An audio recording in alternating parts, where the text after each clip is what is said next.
এবার মিছিল করার জন্য শুক্রবারকে বেছে নিল, সেটা ঘিরেও নানাভাবে বিশেষজ্ঞরা বিশ্লেষণ করছেন। দর্শক, এইখানে দেখতে পাচ্ছি ডন আদালতের মধ্যে সবকিছু স্বীকার করে নেয়, অন্যদিকে সামিরও তাদের।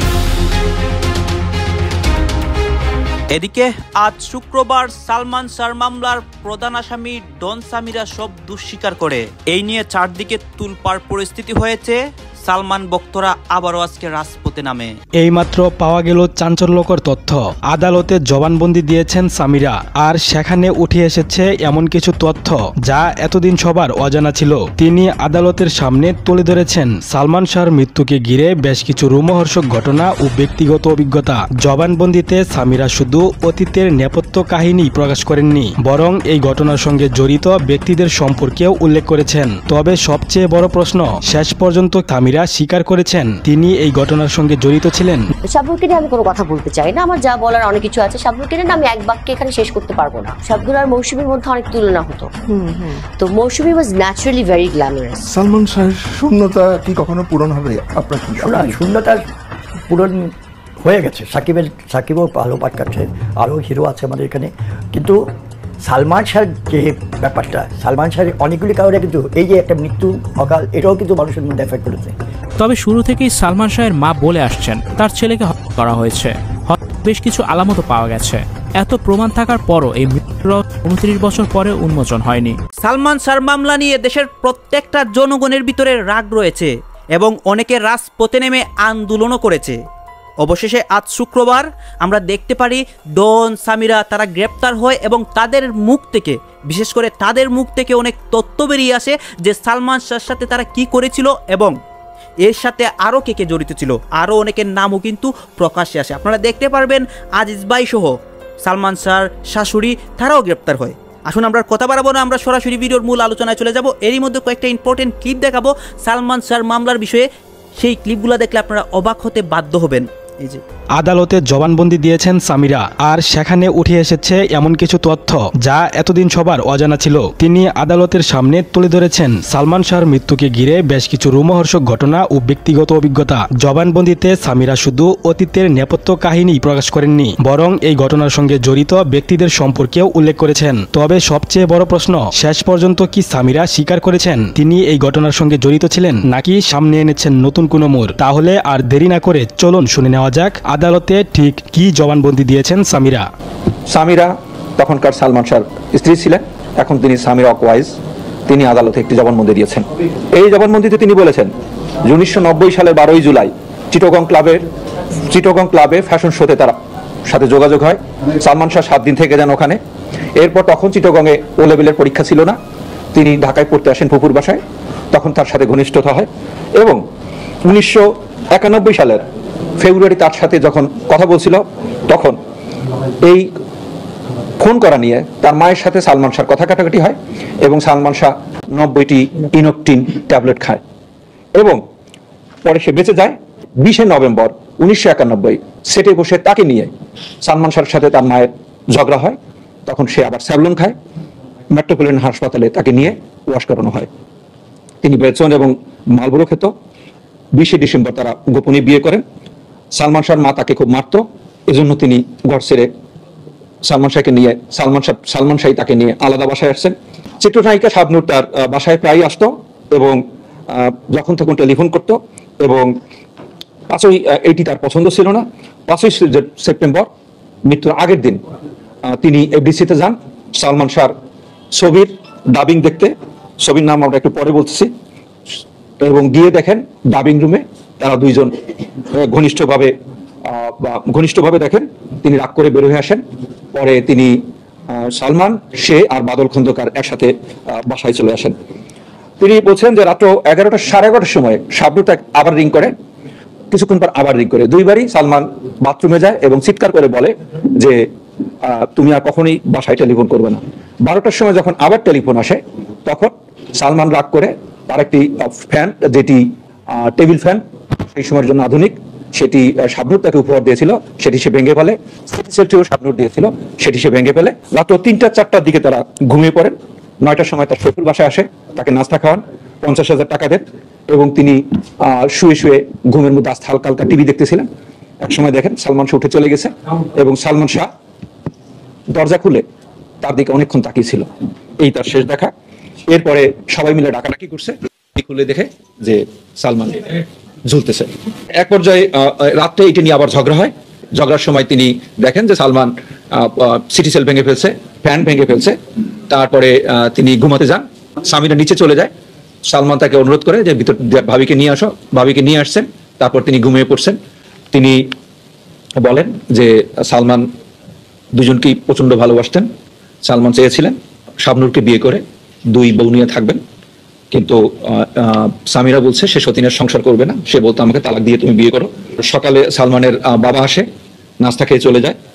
তারপরে তিনি আরেকটি কথা বলেছেন যে সালমান শাহ কখনোই বাসায় কোনো কিছু চেয়ে খেত না, কোনো খাবার, কোনো পানি, কোনো কিছুই, ড্রিঙ্কস, কোনো কিছুই সে চেয়ে খেত না, নিজের কাজ সে করতো।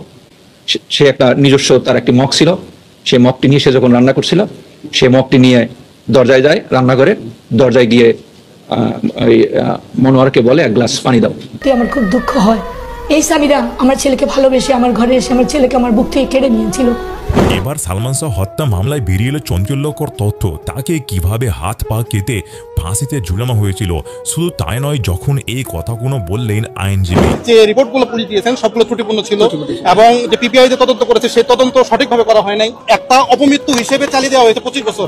এই 25 বছর আমাদের বক্তব্য ছিল যে 25 বছর তারা ব্যয় করেছেন যে এই হত্যার আলামত নষ্ট করার জন্য, সময় ক্ষেপণ করেছেন এবং ভুল রিপোর্ট দিয়েছেন, যে সঠিকভাবে তদন্ত করেন নাই, সেটা আজকে প্রমাণিত হয়েছে। আজকে আসলে আমরা মূলত যে 2020 সালে যে একটা রিপোর্ট ছিল, পিবিআই রিপোর্ট ছিল, যে রিপোর্টটা এর আগেও যে রিপোর্ট দিয়েছিল পিবিআই অপমৃত্যু হিসেবে একটা রিপোর্ট ছিল, সেই রিপোর্টটার বিপক্ষে আমরা একটা রিভিশন দায়ের করেছিলাম। আর সালমান শাহের স্ত্রী সামিরা কিভাবে আরো অন্যান্য ছেলের সাথে পরকে লিপ্ত থাকতো, এমনকি ডনের সাথে সে কিভাবে খারাপ আচরণ করত, সালমান শাহের বন্ধু যে কথাগুলো বলল। এদিকে সালমান শাহের এক আত্মীয় তিনি যে চাঞ্চল্যকর কথাগুলো তুলে ধরলেন, এমনকি তিনি এই রায়টি শোনার পর তিনি খুশিতে শুকরিয়া আদায় করলেন মহান আল্লাহ রব্বুল আলামিনের। ডনের সাথে সামিরার হাত আছে। ডন সালমান শাহর অগোচরে ইস্কাটন বাসা আসা যাওয়া করে। আমার এই মুহূর্তে একটা আল্লাহু সুম্মা আমিন, তুমি করতে পারো না এমন কোনো কাজ নেই। আল্লাহ তোমার দরবারে লাখো কোটি শুকরিয়া। আমি ছেলে হলে এখানে সেজদা দিতাম, যেহেতু আমি মেয়ে মানুষ, এখানে সেজদা দিলাম। আর সালমান শাহের মায়ের নামে কিভাবে অপবাদ দিচ্ছে সালমান শাহের স্ত্রী তিনি সামিরা। তিনি এমন খারাপ নোংরা কথাগুলো বলছিলেন তার মায়ের নামে। কিন্তু মায়ের সাথে কখনো মা হিসেবে আম্মা করে ডাকতেন না মহিলা, কিন্তু যখন বাইরে সেটে বলতো, ডলিজোর আন্টিরও একটা এরকম একটা স্টেটমেন্ট আছে যে বলেছে যে মহিলা আসছে, তো ডলি আন্টি তখন বকা দিয়ে বলছে এই তুই এরকম করে বলছিস কেন, তোর তো মা। তো ইমন হেসে উড়িয়ে দিয়েছে। ইমনের মনে অনেক কষ্ট ছিল। এদিকে সামিরার মিথ্যা কথার জবাবে নীলা চৌধুরী যে কথাগুলো বললেন এবং বলার সময় তিনি কান্না পর্যন্ত করে দিলেন। সামিরার কথা বলতে গিয়ে সত্যি আমার খুব দুঃখ হয়, এই সামিরা আমার ছেলেকে ভালোবেসে আমার ঘরে এসে আমার ছেলেকে আমার বুক থেকে কেড়ে নিয়েছিল। তারপরে অল্প সময়ের মধ্যে সে তারই ছোটবেলার বন্ধু, যাকে আমি মুখে তুলে ভাত খেয়েছি, মুস্তাক। আমার প্রশ্ন, তুমি কিভাবে সামিরাকে নিয়ে ঘর করছো? সামিরার পেটে তোমার সন্তান আসছে, তুমি সালমানের বউকে কিভাবে তোমার স্ত্রী করেছো? এটা কি স্বাভাবিক? এটা কি সম্ভব?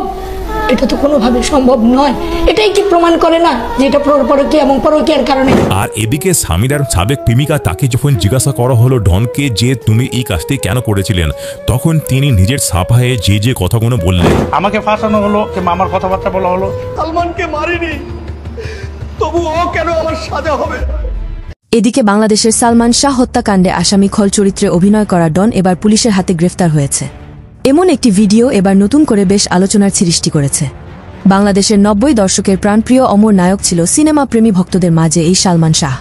এই নায়ককে পরিকল্পিত হত্যা করে দেশের সিনেমার 12টা বাজিয়ে দিয়েছে এই সালমান শাহ হত্যাকারীরা, এমনটি জানিয়েছেন সালমান শাহ ভক্তরা। 1996 সালে 6 সেপ্টেম্বর এই অমর নায়ক চিরতরে ঘুমিয়ে পড়েন। যদিও এই নায়কের হত্যা নিয়ে বেশ বিতর্কের সৃষ্টি হয়েছিল সোশ্যাল মিডিয়ায়, কিন্তু এই নায়কের মামলার শেষ তদন্তে এবার বেরিয়ে আসে চাঞ্চল্যকর কিছু তথ্য, যা শুনলে আপনিও অবাক হতে বাধ্য হবেন। যে মামলা ছিল এতদিন তা মামলা, সেই মামলার মোড় ঘুরে এবার হয়েছে পরিকল্পিত হত্যা মামলা। এই মামলার অনেক প্রশ্নের জন্ম দিয়েছে। এতদিন যারা আসামি ছিল না তারাই এবার প্রধান আসামি। কিন্তু সালমান শাহের পরিবার সালমানের মৃত্যুর পরেও তারা দাবি করে এসেছে এটা আত্মহত্যা নয়, তাদের ছেলেকে পরিকল্পিতভাবে হত্যা করা হয়েছে। এবং এই হত্যার সাথে প্রধান আসামি সালমান শাহের প্রাক্তন স্ত্রী সামিরা চৌধুরীকে 1 নাম্বার আসামি দেখানো হয়েছে।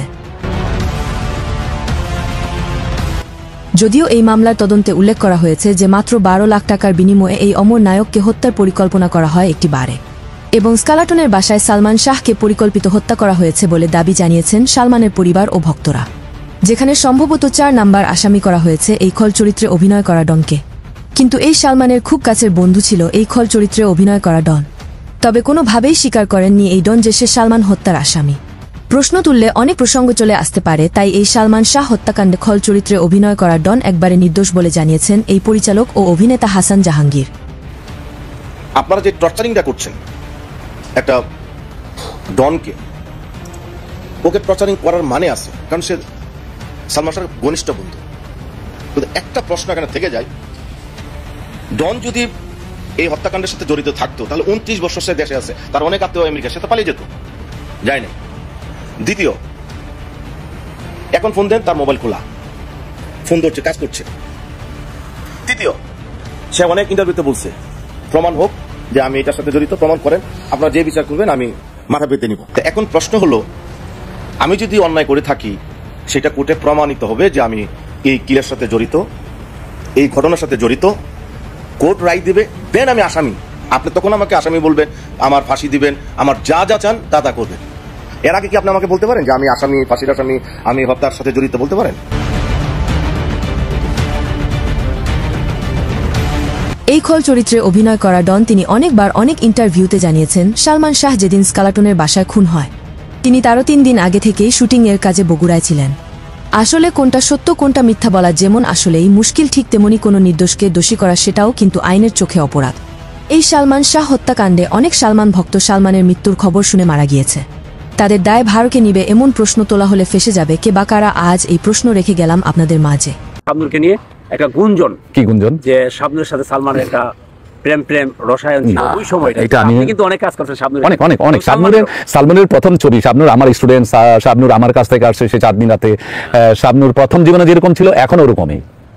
আমার সঙ্গে ওদের পিকনিকে দেখা হয়েছে, আমি দেখিনি শাবনূরকে, 10 মাইল দূর থেকে দেখছি, ওই গেটের সামনে আমি বসে আছি। দৌড়ে গিয়ে ওর ছেলেকে নিয়ে পায়ে ধরে সালাম করছে, ওর ছেলের বলে সালাম করো ওস্তাদ, এটা কিন্তু আমার ওস্তাদ। এই যে শাবনূরের শ্রদ্ধা, শাবনূর এমনি এমনি আসে নাই, শাবনূরের কারণে আসছে। শাবনূর অনেক বড় আর্টিস্ট, বিখ্যাত আর্টিস্ট। শাবনূর যেমন আর্টিস্ট তেমন ভালো মানুষ, তেমন ভালো মা, তেমন ভালো মন, তেমন ভালো অভিনেত্রী। এই যে গুজবটা, কি গুজব, মানে এটা কি মনে হয় আপনার, আসলে কি প্রেম ছিল? না না না, আমরা কখনোই সালমানের সাথে শাবনূরের আমি প্রেম দেখিনি। তবে সালমান শাবনূরকে পিছি করে ডাকতো, আয় পিছিয়ে দিকে দমক মারা, আর সালমানকে শাবনূর ভাই বলে ডাকতো।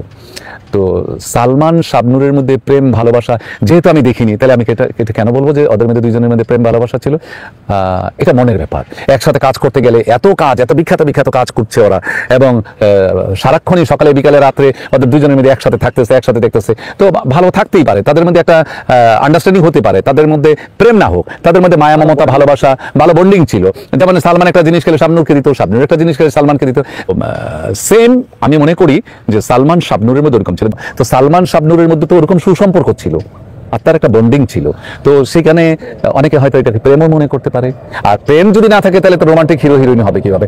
যেমন এহতেশাম দাদা একটা রোমান্টিক ছবি বানানোর আগে হিরো হিরোইনের সঙ্গে 2-3 বছর মিশতে দিত চাঁদনি রাতে, শাবনূর এবং সাব্বিররা হলো নিউ মার্কেটের পাশে একটা মার্কেট আছে, কি মার্কেটে জানো, ওই মার্কেটের মালিক। সাব্বিরও বড় লোক। শাবনূর এবং সাব্বিরের মধ্যে যেন গুড আন্ডারস্ট্যান্ডিং হয়, প্রেম প্রীতি হয়, সেটার জন্য এহতেশাম দাদা সকালবেলা অফিসে নিত, বিকালবেলা তাদেরকে বলতে যাও, তোমাদের মতো যাও। তাদের দুজনে কথাবার্তা, চাল চলন, আচার আচরণ যেন তাদের প্রেম গঠিত ব্যাপারটার মতন হয়ে যায়। তো একসাথে কাজ করতে গেলে, রোমান্টিক ছবি করতে গেলে তো তাদের মধ্যে প্রেমটা থাকতেই হবে। প্রেমটা না থাকলে তারা রোমান্টিক করবে কিভাবে? সেই দিক দিয়ে অনেকে অনেক রকমের মন্তব্য করতে পারেন। লিখছে যে শাবনূরের সাথে প্রেমের সম্পর্কের কারণে সালমান শাহ। নো, আমরা তো শাবনূরের সালমানের অনেক ক্লোজ এবং কাছে থেকে দেখেছি। শাবনূর তো এখনো আমি দেখি, শাবনূর তো তাদের সঙ্গে প্রেম হয়েছে এমন কোনো আমি কোনোদিন দেখিনি। কারণ শাবনূরের সঙ্গে তো প্রচুর কাজ করেছি, সালমান সাথে প্রচুর কাজ করেছি, কিন্তু তাদের মধ্যে যে প্রেমের কিন্তু আলাদা একটা ব্যাপার আছে। যেমন শাকিল পপি, এই দুজনের মধ্যে যখন প্রেম ছিল, গান করতে গেলে বুঝছি, শাকিল পপি যখন কথা বলতো তখনও তাদের মধ্যে বুঝছি যে আন্তরিকতা আছে, প্রেম ভালোবাসা আছে। তো ওই রকম কিন্তু আমি শাবনূর সালমানের মধ্যে দেখিনি। তারপরেও তাদের ভিতরে কি ছিল না ছিল সেটা তো জানি না। মনের কথা কি তুমি বলতে পারবা? আমার মনে কি আছে তুমি বলতে পারবা?